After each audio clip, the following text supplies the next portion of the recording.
சுண்டெலியின் பயம். முன்னொரு காலத்தில் ஒரு காட்டில் முனிவர் ஒருவரின் குடிசை இருந்தது. அதன் அருகே ஒரு சின்ன மலை இருந்தது. அந்த மலையினருகே உள்ள ஒரு துவாரத்தில் சின்ன சுண்டெலி ஒன்று வாழ்ந்து கொண்டிருந்தது. அந்த காட்டில் பூனையின் நடமாட்டம் அதிகம் இருந்தது. ஆகவே அது மிகவும் பயத்துடன் வாழ்ந்து வந்தது. ஒருநாள் ஒரு பூனையின் பிடியிலிருந்து தப்பிய சுண்டெலி ஆசிரமத்தில் உள்ள முனிவரை சரண் அடைந்தது. முனிவர் அதை அன்புடன் கவனித்தார். பயப்படாதே என்று ஆறுதல் கூறினார். நான் உனக்கு என்ன உதவி செய்ய வேண்டும் என்று கேட்டார். சுவாமி, நான் பூனைகளைக் கண்டு அதிகமாக பயப்படுகிறேன். என்னையும் ஒரு பூனையாக மாற்றிவிட்டால் நான் பயப்பட வேண்டிய அவசியம் இல்லை அல்லவா என்றது சுண்டெலி. முனிவர் சிற்றலியை பெரும் பூனையாக மாற்றினார். ஒரு மாதம் சென்றது. பூனை அவர் முன் வந்து நின்றது. சுவாமி, பூனையாக இருப்பதிலும் பிரச்சனை.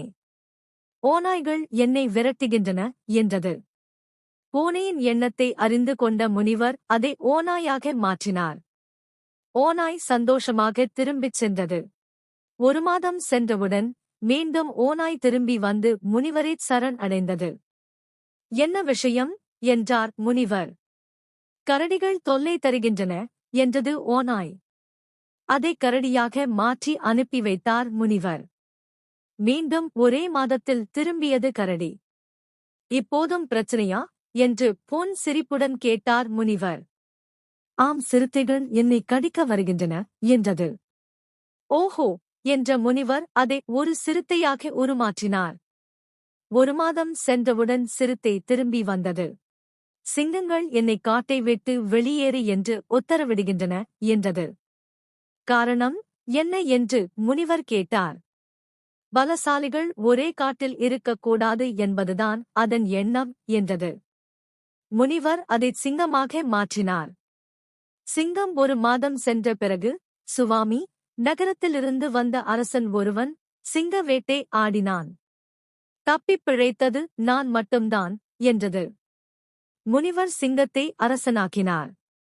அதன்பின் 2-3 மாதங்கள் வரை அரசன் முனிவரை பார்க்கவில்லை. 6 மாதத்துக்குப் பின் அரசன் கிழிந்த துணிமணிகளுடன் வந்து முனிவரை பார்த்தான். என்ன ஆயிற்று உனக்கு என்றார் முனிவர். எதிரி நாட்டு அரசன் போர் தொடுத்தான். எனக்கு போர் செய்யவே பயமாக இருந்தது. இருப்பினும் என் சார்பாக எல்லாரும் போர் புரிந்தனர். கடைசியில் எதிரிகள் அரண்மனைக்குள் புகுந்து என்னை கைது செய்தனர். பாதாளச் சிறையில் அடைத்தனர். நான் தப்பி வந்து விட்டேன் என்றான். இப்போது நான் என்ன செய்ய வேண்டும்? உனக்காக எதிரியுடன் போராட வேண்டுமா என்றார் முனிவர்.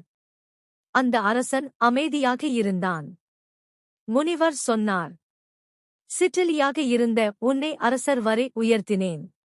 ஆனாலும் உன்னுள் இருந்த எலித்தன்மை மாறவில்லை. பயத்துடனே இருந்தாய். இனி நான் உனக்கு உதவுவதற்காக எது செய்தாலும் அது உனக்கு உதவவே உதவாது.